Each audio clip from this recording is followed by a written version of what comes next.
Good evening. My name is Dave. Thank you for joining our live interactive telephone town hall.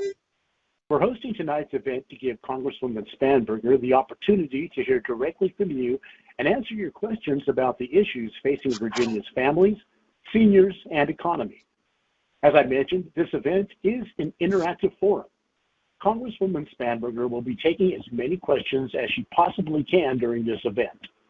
If you have any questions, you can press *3 on your phone keypad at any time, and you will be placed in line to speak with a member of our staff. They'll take down your name and where you're calling from. The next time you hear your name, you will be live on the call, and you will be able to ask your question directly.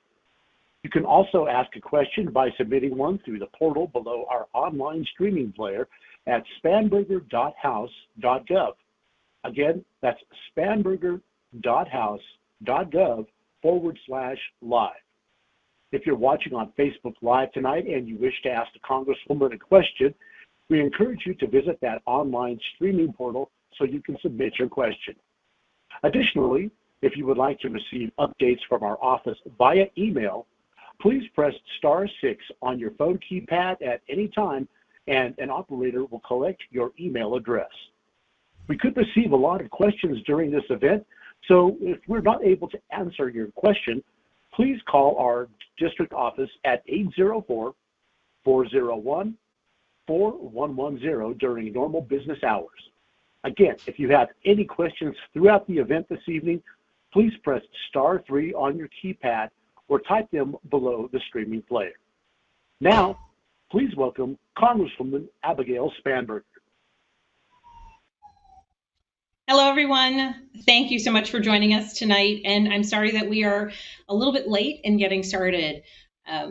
This evening, we had a moment of silence and speeches honoring the late Donald McEachin, our Virginia representative from Virginia's 4th District, who passed away yesterday. We honored his memory with a moment of silence, and certainly in the days and weeks ahead, I know that many across Virginia will be sharing their own stories about his generosity, his dedication to public service, his faith, and his deep devotion to our Commonwealth. And so you'll forgive me that I was late to getting the town hall started, but on the House floor, we were beginning that process as members of the Virginia delegation joined together, celebrating his life and honoring his service to Virginia. I hope everyone on the line had a lovely Thanksgiving holiday with family or friends, and tonight I'm looking forward to hearing directly from you about the issues that matter to you, your families, your businesses, your communities. And before I take questions, I want to give a couple bits of an update about some changes in law that will begin at the start of the new year. Earlier this year, the president signed into law the Inflation Reduction Act, which will help lower drug prices for seniors, prevent premium spikes for all Virginians, and hold big pharmaceutical companies accountable. Starting in January, we will see major progress for Medicare beneficiaries living with diabetes.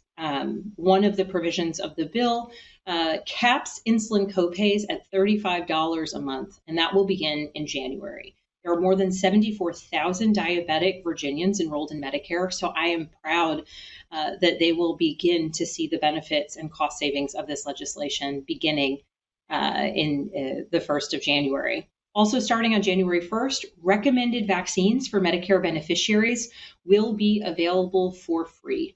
This includes the shingles vaccine, which can sometimes cost hundreds of dollars. And so beginning in January, these vaccines will be free under Medicare Part D. And as an example, in 2020 alone, about 85,000 Virginia seniors received the vaccine under Part B. But it was incredibly expensive. And I have heard directly from constituents about the impact that this expense has on their lives, particularly those who are living on a fixed income. If you or a loved one have reached out about these changes, I want to, or if you or a loved one have any questions about these changes and what they mean for you, I want to encourage you all to reach out to the Virginia Insurance Counseling and Assistance Program. So this official organization provides free and confidential counseling to Virginians on Medicare. And so this is a helpful organization. It's free, it's confidential, and they are meant to support Medicare beneficiaries trying to make sense of what coverage and benefits are available to them. You can call them at 1-800-552-3402 or go to vda.virginia.gov for more information. We will also share these resources on social media following tonight's event. So if you didn't get a chance to write it down, it will be available for you there. As always, I hope this information is helpful as we head into the new year. And with that, I look forward to answering your questions. Thank you so much. All right, thank you very much, Congresswoman. And as a reminder, this forum is interactive, and we would love to hear your questions. If you have a question, you can press *3 on your phone keypad at any time to get into the queue to ask a question. A member of Congresswoman Spanberger's staff will collect your question. You can also ask a question by submitting one through the portal below our online streaming player at spanberger.house.gov. Again, that's spanberger.house.gov/live. And if you're watching on Facebook Live tonight and wish to ask the Congresswoman a question, we encourage you to visit that online streaming portal so you can submit your question. And we're going to go ahead and get things started here with Tammy from Henrico. Tammy, you are on live with Congresswoman Spanberger. Welcome to the forum. What is on your mind this evening? Hi, Congresswoman. How are you today? I'm doing just fine, Tammy. Great. Now, my question is, with what just happened in Chesapeake, what is it that we're going to do, or we have to do, to get our gun laws a lot stricter so that people can't have access to automatic rifles? Or I'm just getting scared. So Tammy, let me talk to you about a couple of priority issues for me when it comes to gun violence prevention. And for those who are joining or didn't hear Tammy's full question, she was speaking about the horrible murders that we saw occur at a Walmart where a man murdered his colleagues with, as has been publicly reported, a firearm that he purchased that very day. So from a federal perspective, I have supported a variety and a broad scope of pieces of legislation that would, in totality, make impact on the results of gun violence in our community. Everything from background checks, right? So under current federal law, if you walk into a federally licensed point of sale and want to purchase a firearm, you have to go through a background check. But there are holes or loopholes in the law where if you are not a federally licensed point of sale, that standard is not one that you have to meet. I have supported and voted for, and we have not yet been able to get it to move through the Senate, legislation that would close that loophole. Any firearms purchase, with a few specific exceptions for family members, and if you're hunting together with a friend, being able to use one another's shotguns if you're out hunting, etc., with some reasonable exceptions, this legislation would close that loophole. We've voted on it in the House. It received bipartisan support, but hasn't yet moved forward in the Senate. Where we did have success was over the summer. We passed the Bipartisan Safer Communities Act.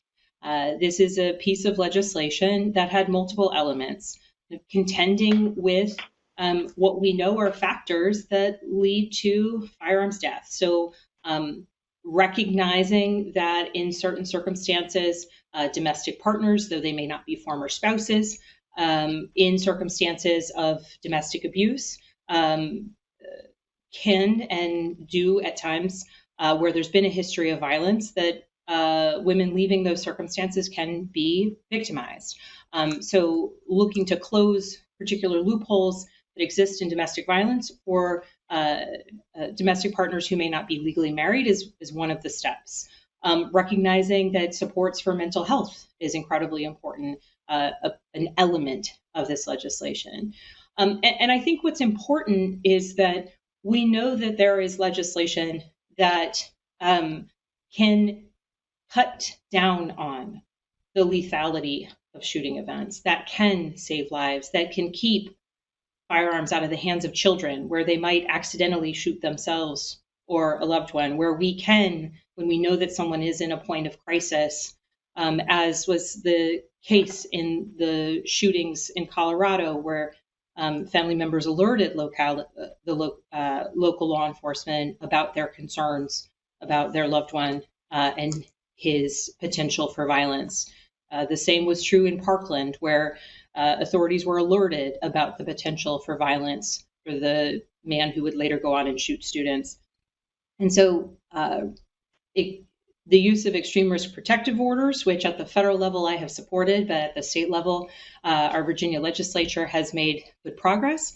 But when we look at the Chesapeake incident, the fact that someone in a point of crisis was able to walk in, buy a firearm that in that moment, just a short time later, was able to turn it on his coworkers, I think that speaks to discussions of various different points of policy that may be helpful at saving lives and at getting at the reality that gun violence is pervasive in our community, and our kids shouldn't live in fear in schools, and people shouldn't live in fear of going to the grocery store or their house of worship or community centers or a Walmart.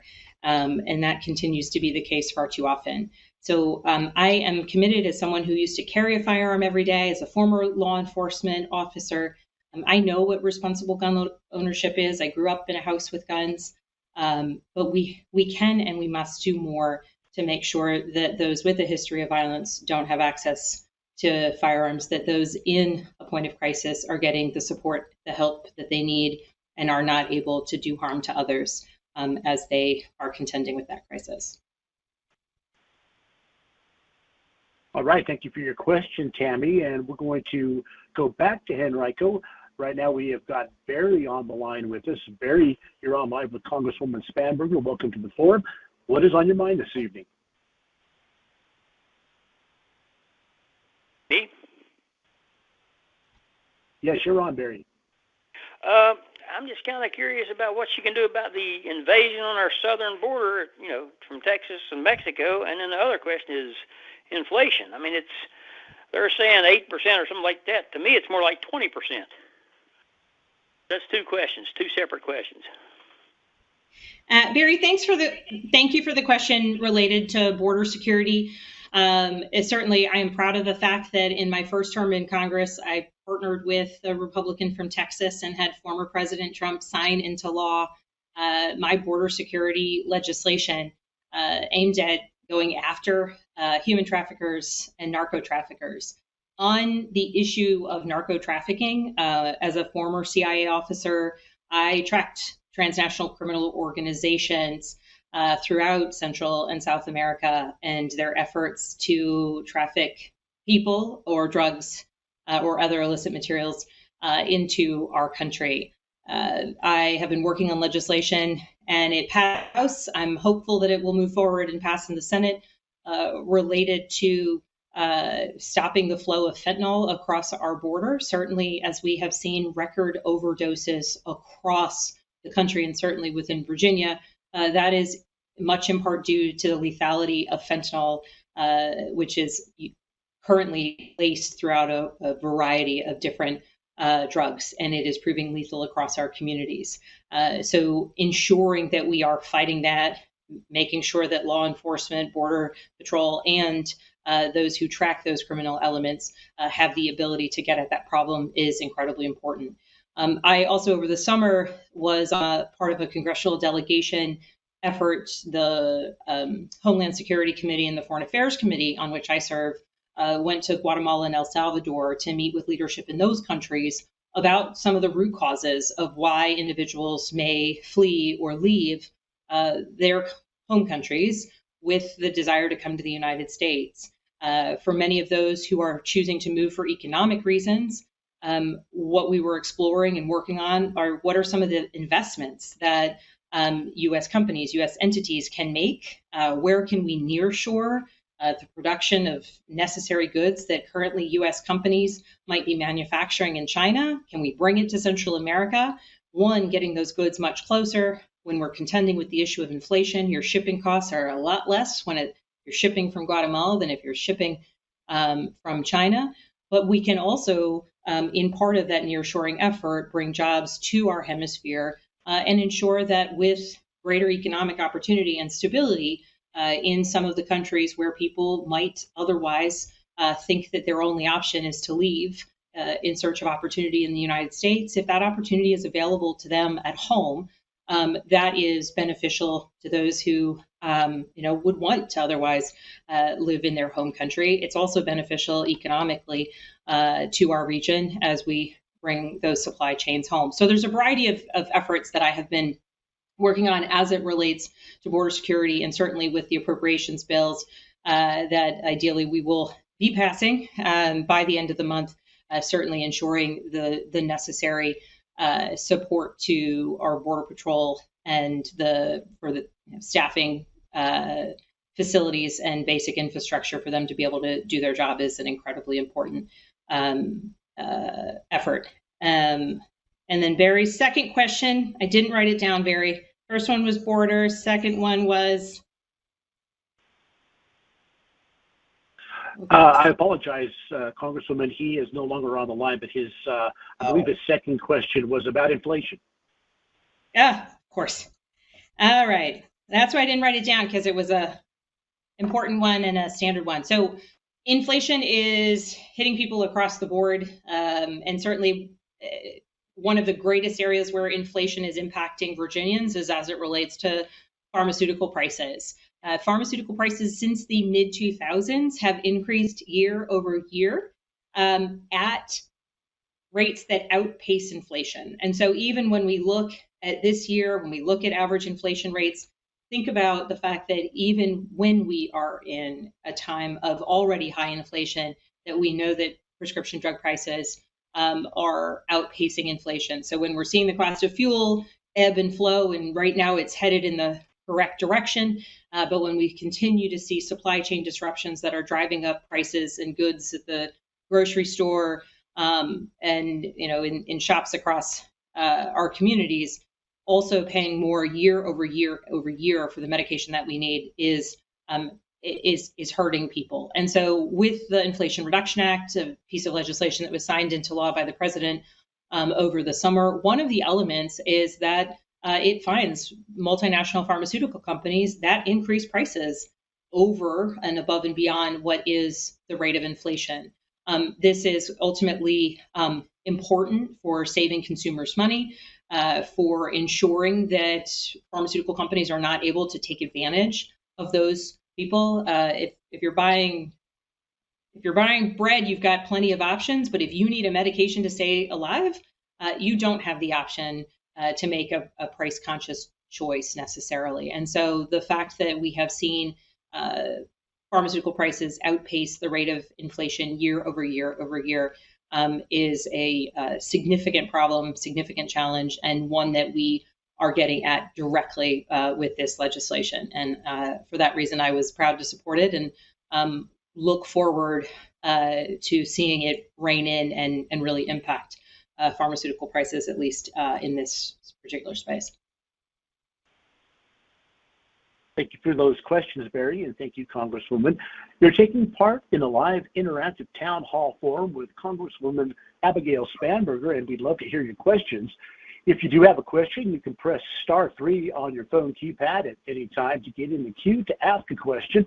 A member of the Congresswoman's staff will collect your questions. You can also ask a question by submitting one through the portal below our online streaming player at spanberger.house.gov.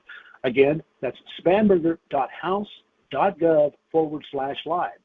If you're watching on Facebook Live this evening and wish to ask Congresswoman Spanberger a question, we encourage you to visit that online streaming portal so you can submit your question. And right now we're going to go back to the phones. We have got Wendy from Orange live on the line. Wendy, welcome to the forum. What is your question for the Congresswoman? Yes, Ms. Spanberger, I was wondering, I'm a veteran, and I have been fighting for a very long time to get my my benefits, my disability rating raised. And I've gone through, done everything I'm supposed to, gone to see the doctors that they send me to. The doctors say, yes, you have a problem. They write the stuff down. They write down the information. I read what they've written. I deliver it to the VA, or, it gets delivered to the VA because they give me my copy.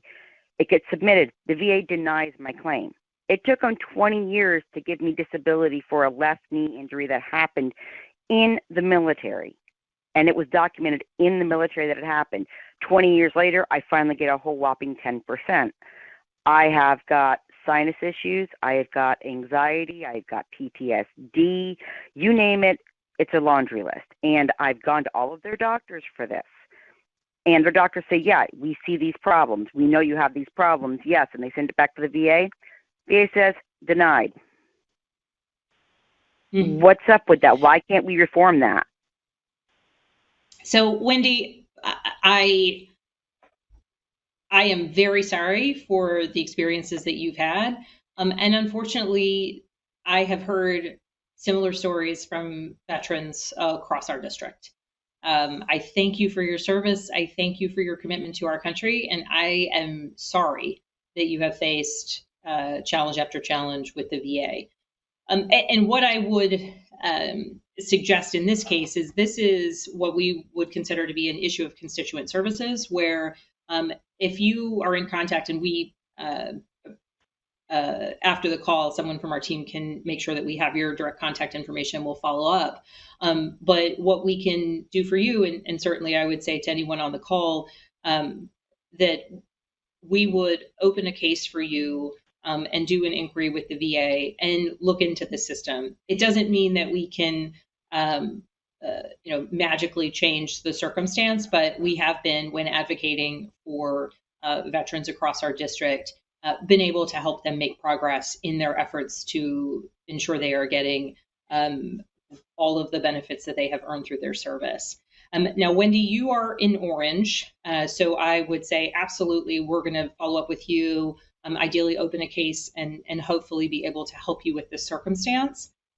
Anyone who's listening who, because of redistricting, will no longer be in the 7th District after January, in those circumstances, because frankly, at times this is not a fast process, I would recommend, and you're welcome to reach out to our office. I currently represent you till January, but we can help make sure that we're directing you to someone in one of our senators' offices, or we can help ensure that you know who will be your next representative if you are among those who might be moving into the 4th, the 1st, or the 5th, because current 7th District constituents are going to each of those districts. So, Wendy, we'll follow up with you directly and try to help you in your particular circumstance, because Orange is staying in the 7th. But for anyone else who's listening, whose story is potentially similar to Wendy's and who might need support, we're happy to make sure that we're putting you in contact with the right people in the office that will be your representative starting January, so that we don't kind of start something that ultimately needs to move to another office. And that's, for background, within the House of Representatives, we have to, each Congress, deliver constituent services to our the constituents within our district, which if somebody wants to open a case today, we could recommend the senators, because of course, from December to into the future, your senator will remain the same. All right, thank you for that question, Wendy. We're going to take an online question now, and this comes from Patricia Boland. And Patricia asks, will the Respect for Marriage Act pass the House? Thank you for this question. It absolutely should. Certainly within the House of Representatives, we have passed a whole host of efforts at legislating and recognizing the equality of our fellow Virginians and wanting to ensure marriage equality. So it is my full expectation that this legislation will pass the House and move to the president's desk. And Tricia, I look forward to the day that happens. Certainly, I will be among those voting for it. All right, thank you. We're going to go back to the phones now, and we have got Dana from Fredericksburg on the line with us. Dana, welcome to tonight's forum. What is your question tonight for Congresswoman Spanberger? Hi, good evening. Thank you for taking my question. As a female with a daughter, one of my biggest kind of heartbreaks in 2020 was the overturning of Roe v. Wade. And I'm 41, so I've lived 41 years of my life with those protections and have had friends in dire situations that it benefited. For the next generation, I don't kind of understand what Congress is talking about and legislation is talking about trying to codify these rules, but is there a plan forward to protect the woman's right to their own body and keep that within the woman and not with a bunch of old people in Washington? Thank you for this question.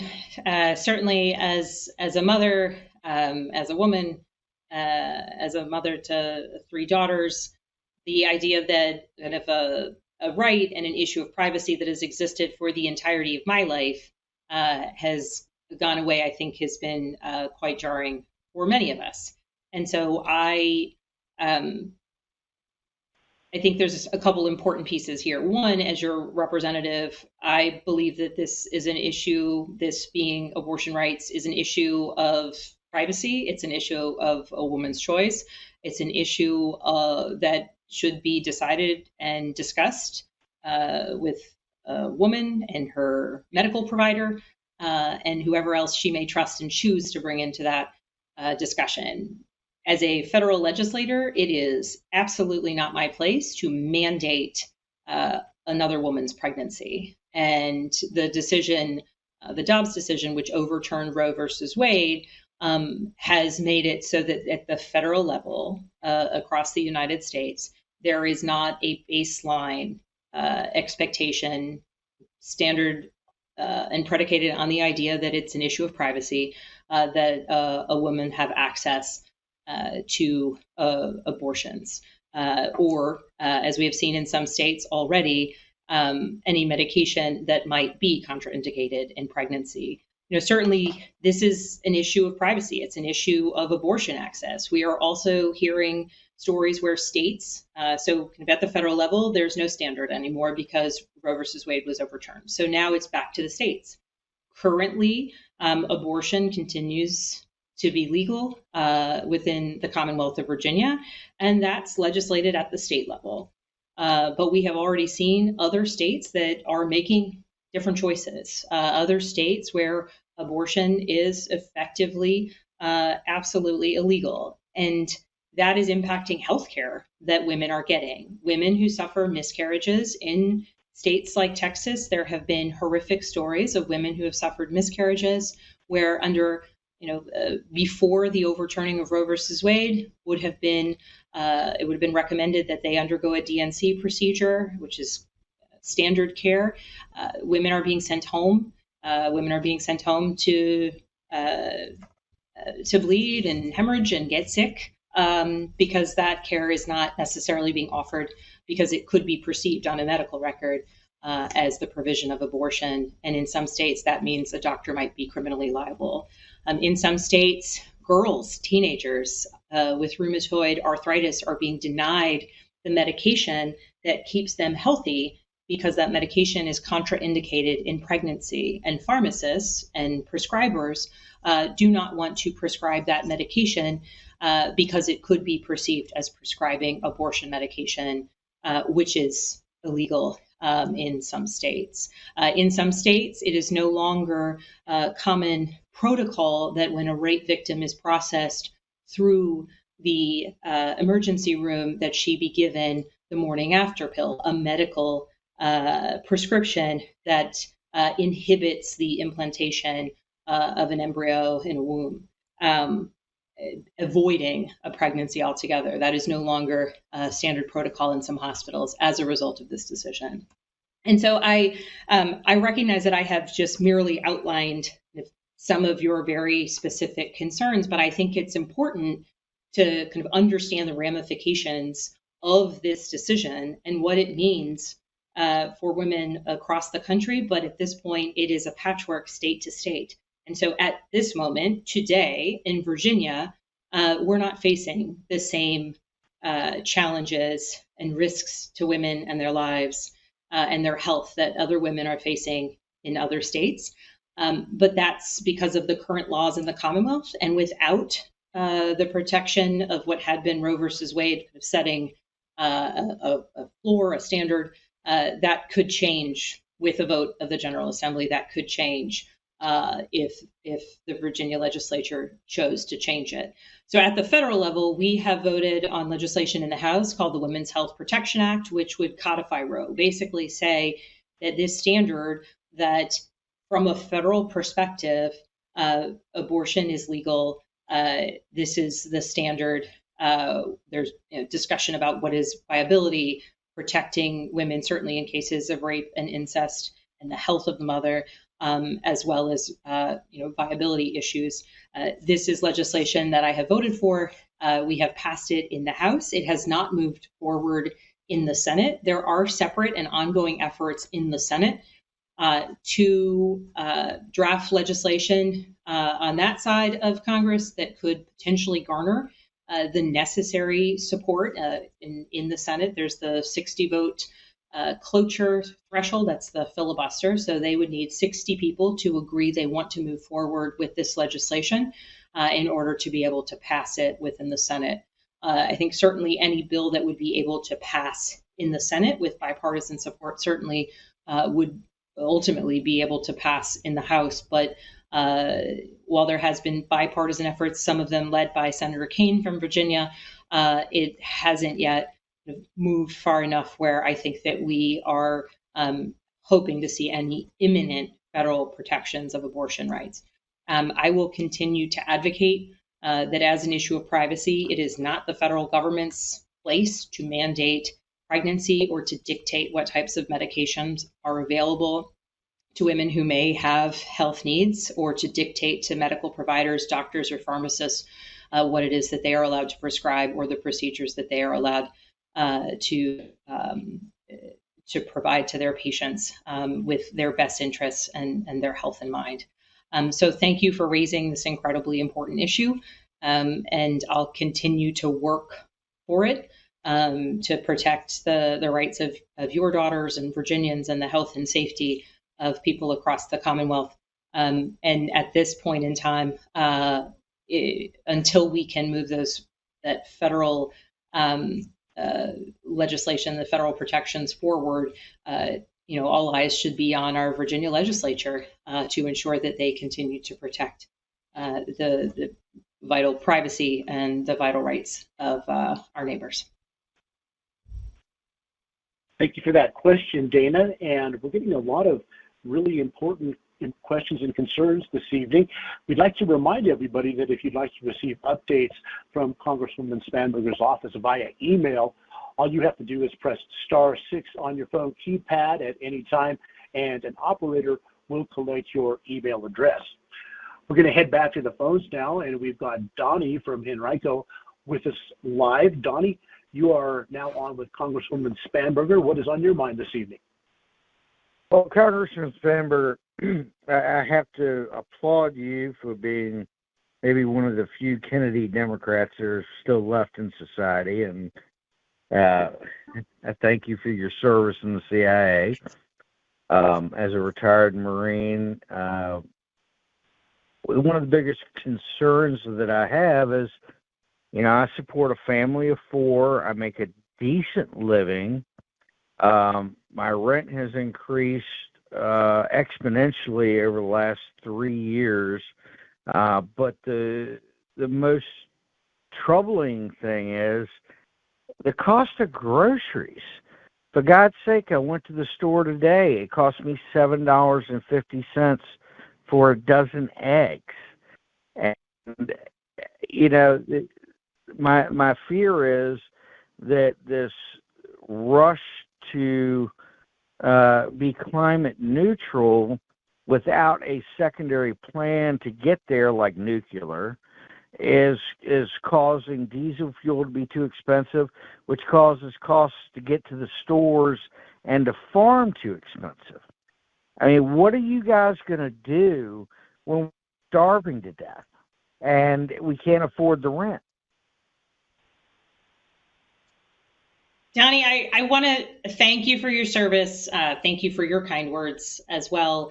And also, I really want to thank you for this question, because in your question, you talked about some of the contributing factors to rising costs, which is, an important element of addressing it, solving the problem, or at least chipping away at it. Just yesterday, I was part of a roundtable.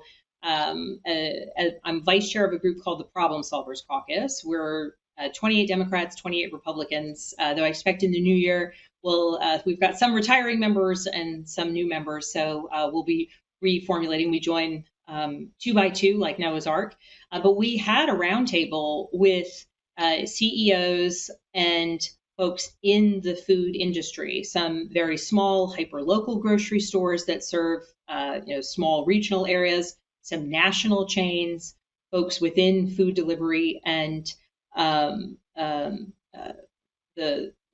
food network of getting goods from A to Z, and everywhere in between, to talk about exactly what it is that they're seeing. What are the competition issues? What are the shortcomings? What are they seeing kind of downstream? You mentioned issues related to climate. Certainly, I am an all of the above person in terms of, as we are looking to diversify our energy options in Virginia and certainly in the country. I currently represent the North Anna nuclear power plant, and I am proud of that fact that certainly we know in Virginia that nuclear is an important and reliable source of energy that really delivers for Virginia without the impact of emissions. So Virginia's already doing things right in this space. But there's other impacts. There's the issue of Russia's invasion and war against Ukraine and what that means for access to fertilizer across the country. Certainly, as Ukraine and Russia are among the world's fertilizer producers, but also wheat producers, the downstream impact on prices, that fertilizer that gets sourced back to Ukraine that's used on a field in Virginia, that will continue to have impact. A couple of things that I have done specifically, we passed a piece of legislation in the House called the Lower Food and Fuel Cost Bill or Act, and that gets at two pieces. One, we know that at times, again, we've had ebbs and flows, significant ebbs and flows in the supply of gas at the gas stations, which refinery capacity has been down even since COVID. And so we have seen unstable prices at the gas pump. And that has impacted, particularly in a district where so many people travel at times very significant distances to get to work. That impacts things. When we're shipping goods across the country, that impacts the cost at the grocery store. So making E15 or blended gas available year-round was an element of this legislation passed with bipartisan support. Also recognizing that consolidation within the meatpacking industry is one of the major contributors to the fact that our price, you mentioned eggs, but the cost of poultry, the cost of meat and dairy continues to go up in the grocery store. And yet for meatpackers, they continue to face record profits as we are paying increased prices at the grocery store. And the impact on the producers in Virginia, like those I represent, they're not seeing that benefit. They're getting, in some cases, cut out of markets. They're not able to have access to, basic supply chains, and they're not seeing, what goes into their pocket rise. And their input costs are going up because back to fertilizer, back to grain, et cetera. And so we had, I put forth a piece of legislation focused on getting at and fighting the consolidation within the meatpacking industry. That's not an immediate fix, obviously, to inflation, but it is an incredibly important step to kind of stabilizing real competition within the meatpacking space. Also ensuring that we can have more localized processors. Certainly for smaller producers, like so many of the ones that I represent in Virginia, having the ability to get their meat processed locally and then sell locally really gets us and works around some of these other supply chain disruptions that continue to drive up prices. Those pieces of legislation passed in the House with bipartisan support. We're working to try and get them to move in the Senate before the end of the year. Certainly the meatpacking legislation that I mentioned passed out of the Senate's Ag Committee by voice vote with bipartisan support. And so I continue to advocate for that legislation to move forward. But thank you for your question. And certainly the issue of impact of costs and prices that people are feeling is continues to be the focus of a significant amount of the work that I am doing day to day and the legislation that I'm working on. Donnie, thanks for joining the forum this evening. We have many Virginians on the line tonight, over 7,400 strong, and we want to remind you that this is an interactive forum, and we'd like to hear your questions. So if you do have a question, just press *3 on your keypad at any time to get in the queue to ask that question.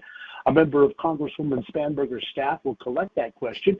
You can also ask a question by submitting one through the portal below our online streaming player at spanberger.house.gov. Again, that's spanberger.house.gov/live.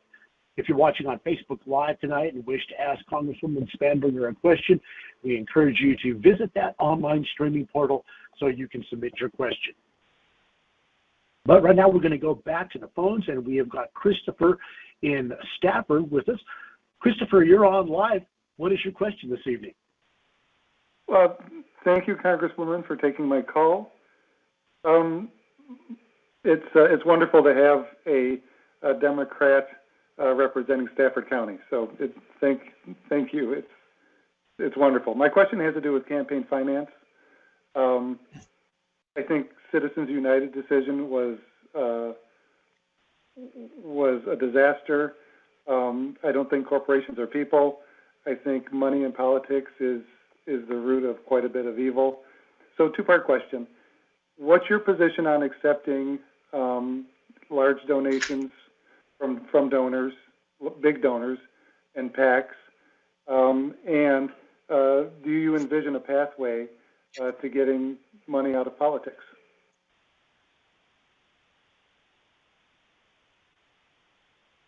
All right. Thank you for the question, Christopher. I was just jotting down notes to make sure I touch on the different portions of your question. Welcome to the 7th District. I'm pleased to represent you. And since I first entered politics, money in politics and campaign finance reform has been an important focus. Overall ethics reform has been an important focus of mine. Many of you may know or not know that I choose not to accept corporate PAC money to my campaign. And that's a personal choice that I made when I was first campaigning, because I would have voters ask me, well, do you take money from this company or this company? And I realized that it wasn't about the company. It was that they were trying to assess whether or not, I would be aligned with a company donating money or people. And so for me, it was a pretty straightforward decision. And though I will say, campaign finance at the federal level is very different from at the state level. And so the corporate PACs are PACs that employees donate to. It's optional. There's a number of, I think, important transparency issues to it. But for me, the issue was perception. I want to make sure that I'm meeting with businesses big and small, whether they have a corporate PAC or they don't.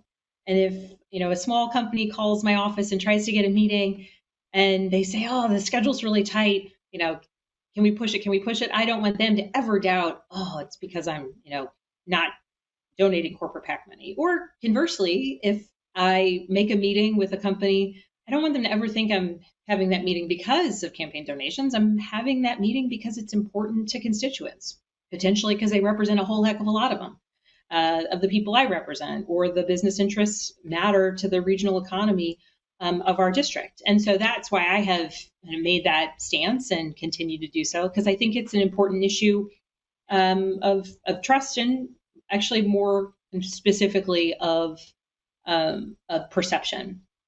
And in terms of donations at the federal level, we have limits in terms of how much someone can donate to a federal campaign.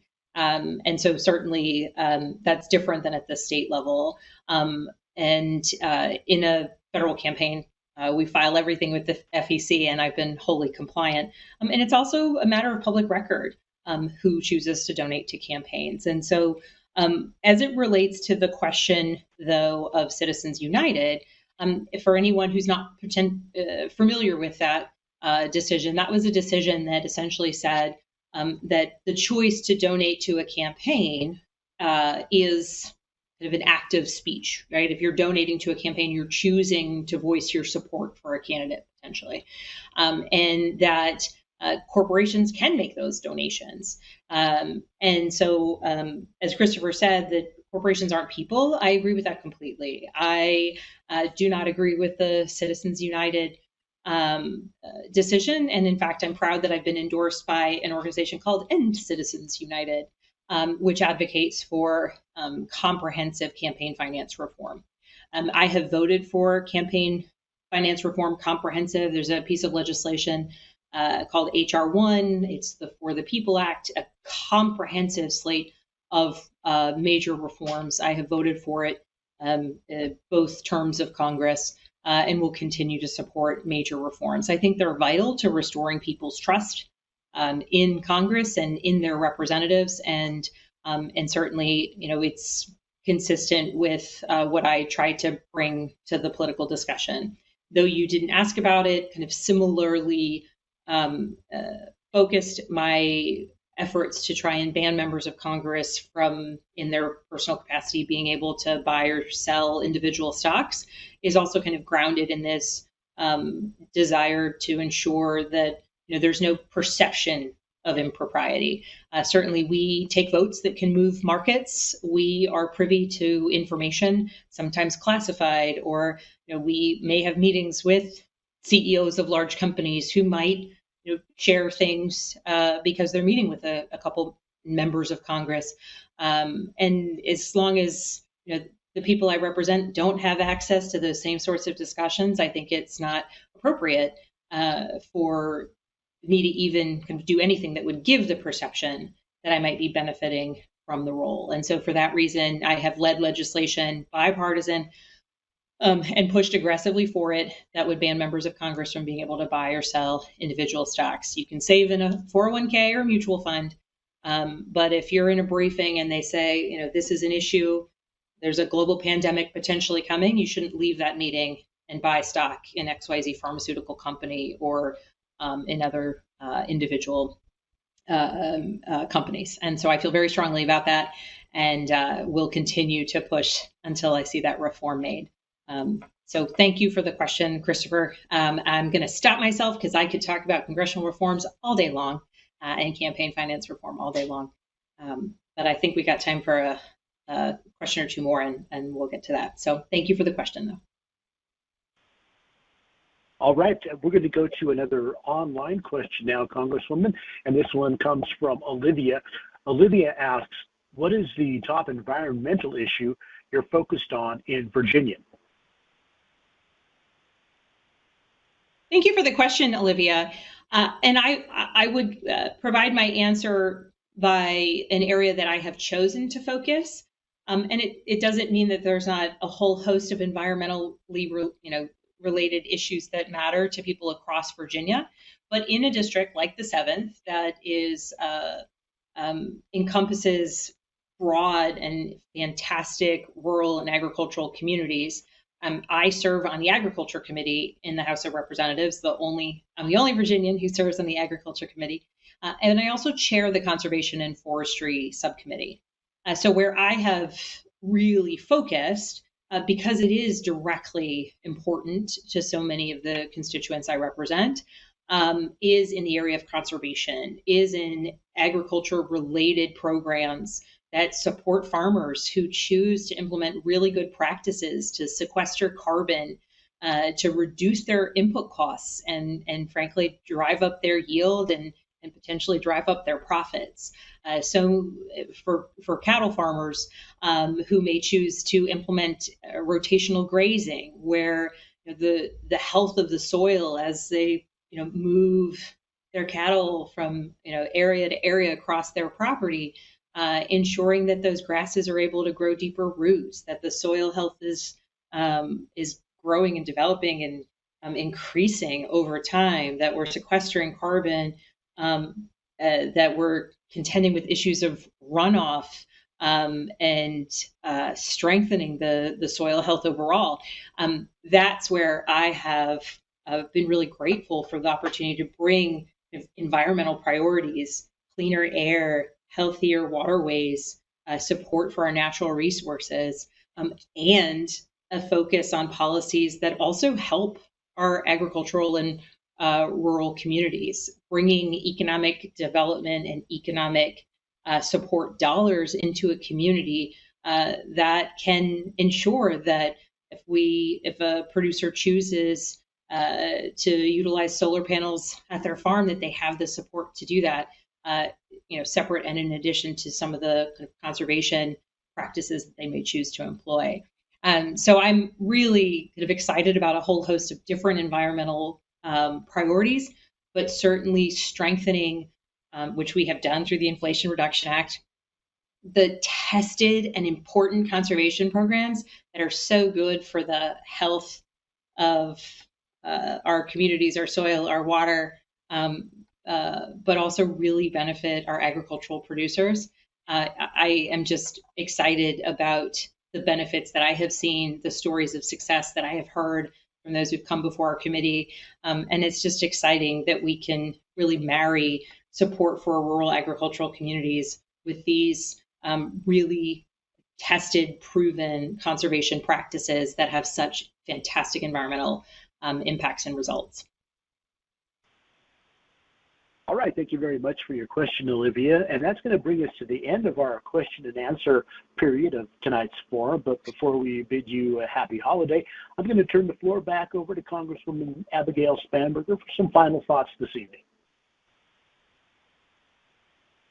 Thank you again for joining us. Again, my apologies that we started a little bit late. Those who might have joined us a little bit late, I did mention that we got a later start this evening because we honored the life and the passing of Congressman Donald McEachin on the floor this evening, which impacted our vote schedule.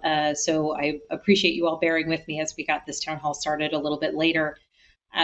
For the folks who are in the current 7th District, who I will no longer be representing after January, I just want to say thank you again for the honor of being your representative and being your voice, and thank you for bringing your questions and your comments to me. Thank you for letting me know when you agree with me. Thank you for letting me know when you disagree with me.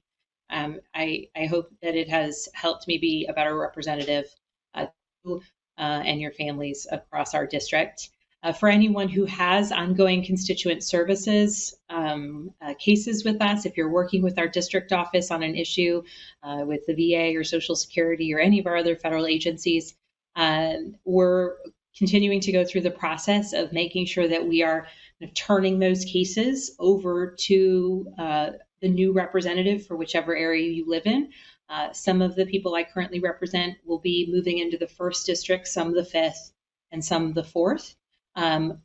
We can turn you over to a new representative. We can also turn you over to one of our senators so that their representatives can continue to provide constituent services into the new year once I am no longer your representative.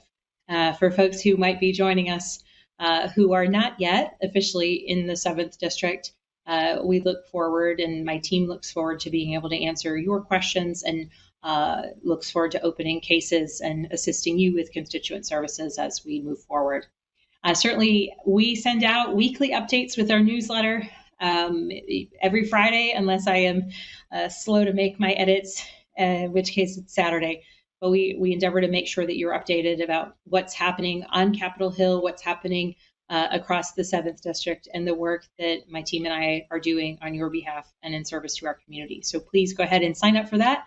And we look forward to keeping you updated. Thanks for your questions this evening. And I truly, truly, truly appreciate the opportunity to answer your questions, to hear your concerns, and to be accountable to you. So I hope everyone has a safe evening, a good evening, and I wish you a very, very good rest of the week. Thank you so much. All right. Thank you very much, Congresswoman Spanberger. And that does bring us to the end of our event this evening. Thanks for taking the time to join us for this important Virginia-focused telephone town hall with Congresswoman Abigail Spanberger. We do appreciate the opportunity to answer your questions. But if we were not able to get to your question this evening, you can still call the district office at 804-401-4110 during normal business hours, or go to spanberger.house.gov. Thank you again, stay safe, and have a wonderful holiday season.